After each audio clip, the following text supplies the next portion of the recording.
भारत में नदियों की चर्चा हो तो गंगा यमुना के बाद नर्मदा का नाम आता है। यह सुंदर नदी सदियों से बह रही है, धार्मिक रीतियां संजोती हुई और शुद्ध जल वितरित करती है। या तो कहें अमरकंटक का घाट या ओंकारेश्वर का किनारा, नदी आत्म में पवित्रता का प्रतीक है, हिंदुओं द्वारा पूजी जाती है। भारत की सबसे बड़ी पश्चिम में बहने वाली नदी है। प्राचीन ग्रंथों में जिसका उल्लेख है वह है भारत की पवित्र नदी नर्मदा। माना जाता है गंगा स्नान का पुण्य सिर्फ नर्मदा नदी दर्शन से मिलता है। कहा जाता है नर्मदा की उत्पत्ति भगवान शिव की पसीना से हुई। राक्षसों को मारने के लिए देवताओं ने पाप में हिस्सा लिया और बदला लेने के लिए शिव ने अपने पसीने की बूंद गिराई तथा नर्मदा का जन्म हुआ। इसके बाद नर्मदा को उनसे ऐसे अनेक वर मिले, जैसे बाढ़ के विनाश का वर, संसार में हर पाप के नाश का वर, नर्मदा में मिलने वाले देवता के शिवलिंग बनने का वर। यही का वजह है कि नर्मदा में मिलने वाले शिवलिंग की पूजन को प्राण प्रतिष्ठा की जरूरत नहीं पड्यति। साथ ही नर्मदा को भोले पार्वती के साथ नर्मदा के किनारे पर सभी देवी देवताओं के साथ रहने का वर भी मिला। इस नदी का हर छोटा बड़ा पत्थर शंकर के समान यानी नर्मदेश्वर और महादेव के रूप में पूजते हैं। नर्मदा एकमात्र नदी है जो परिक्रमा करती है। यह नदी मध्य प्रदेश के अमरकंटक पहाड़ों से उत्सर्जित होती है। बजरंगबली के वज्र निशानों के कारण यह नदी पश्चिम से पूर्व की ओर बरगी घाटी में बहती है और यह नदी गहरे खड्डे से होकर बहती है और आसपास का स्थल को किनारा बनाती है।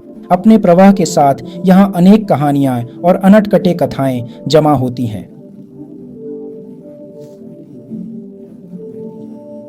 नर्मदा को मध्य प्रदेश की जीवन रेखा भी कहते हैं। नर्मदा की उत्पत्ति मेकल पर्वत की अमरकंटक चोटी से हुई।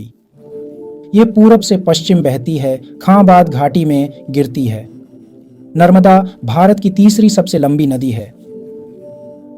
पुस्तकें नदी की उत्पत्ति महत्व वर्णित करती हैं। नर्मदा के जन्म की कथा अत्यंत रोचक है और इस नदी की कहानी और भी रोमांचक है। माना जाता है नर्मदा राजा मीकल की बेटी थी। नर्मदा की शादी हुई, मीकल ने अपनी शादी की घोषणा की। उन्होंने कहा जो व्यक्ति गुलबकावली का फूल लाएगा वही राजकुमारी से विवाह करेगा। इसके बाद अनेक राजकुमार आए पर गुलबकावली का फूल कोई नहीं ला सका, परंतु राजकुमार सोनभद्र ने गुलबकावली का फूल लाने की शर्त पूरी की। इसके पश्चात नर्मदा और सोनभद्र की शादी तय हुई। राजकुमारी ने एक बार सोनभद्र से मिलने की इच्छा जताई। उन्होंने अपनी सहेली जुहिला को राजकुमार के पास भेजा, लेकिन अधिक समय पश्चात जुहिला नहीं लौटी तो राजकुमारी चिंतित होने लगी। वह जुहिला की खोज में गई। खोजते खोजते वह सोनभद्र पहुंची और उन्होंने वहां जुहिला को सोनभद्र के साथ देखा। वह देखकर उन्हें दुख हुआ और उन्होंने आजीवन अविवाहित रहने की प्रतिज्ञा की और वह विपरीत दिशा में चली गई। फिर से कहा जाता है कि तभी से नर्मदा अरब सागर में मिलने लगी थी, जबकि अन्य सभी नदियां बंगाल सागर में मिलती हैं। आज भी यह नदी विपरीत दिशा में बहती है। इस कहानी का दूसरा दृष्टिकोण भी है। सोनभद्र और नर्मदा के बीच का निवास है। दोनों का बचपन अमरकंटक में गुजरा। विवाह के बाद दोनों का प्यार बढ़ा। वे एक दूसरे से प्यार करते थे। दोनों ने साथ रहने की ठान ली, पर अचानक नर्मदा की मित्र जुहिला की आगमन हुई। सोनभद्र को जुहिला से प्यार हो गया। सोनभद्र को जुहिला की सुंदरता से मोह हुआ। नर्मदा को पता चलने पर उसने सोनभद्र को समझाने की कोशिश की, पर सोनभद्र मानने से इनकार कर दिया और यह नर्मदा के लिए दुखद हुआ। उनके क्रोध में नर्मदा विपरीत दिशा में चल गई और उसने सदैव अविवाहित रहने का संकल्प लिया। यह नदी की सबसे रोचक बात है कि गंगा भी इसमें स्नान करना चाहती है। ऐसा माना जाता है कि इस नदी में स्नान से जीवन के सारे पाप धो गए हैं। गंगा जब अपने पाप धोकर मैली हो जाती है तो वह स्वयं नर्मदा में स्नान करने आती है। नर्मदा की अधिकांश सहायक नदियां छोटी हैं और वहीं मिलती हैं।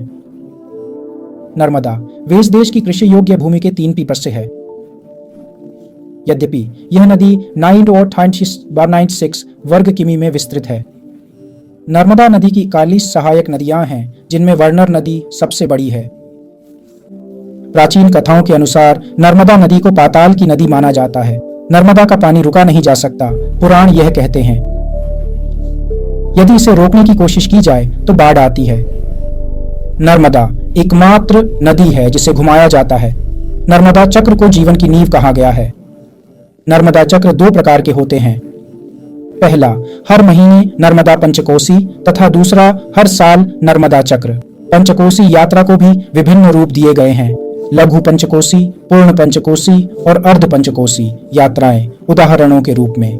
हिंदू पुराणों में नर्मदा चक्र को सर्वाधिक पवित्र माना गया है। नर्मदा नदी को कुंवारी माना जाता है और इसे नाव से पार नहीं किया जाता। यह मध्य प्रदेश की सबसे पुण्यमयी और धार्मिक नदी है। इसके कथन तथा इतिहास इसे पूरी प्राकृतिक स्वार्थ की सर्वोच्च व्याख्या बनाते हैं।